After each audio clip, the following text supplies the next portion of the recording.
Okay, Assalamualaikum warahmatullahi wabarakatuh. Kami tamu sampai di Villa Arashi ya. Di Sepang ah. Okey.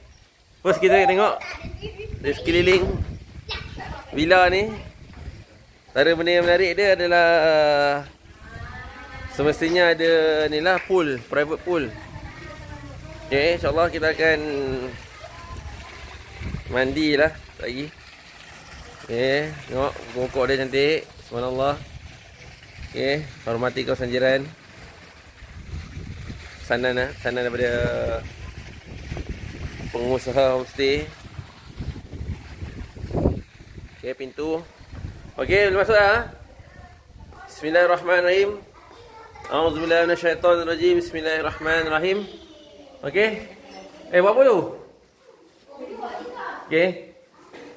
Ni dia suasana di dalam rumah. Okey, buka aircon. Buka aircon.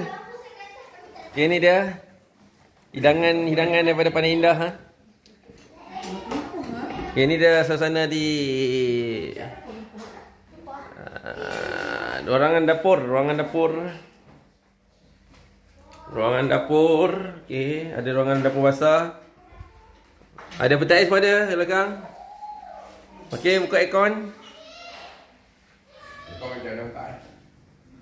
Aircon.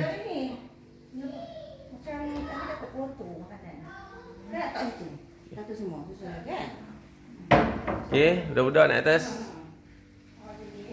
Ya. Okey.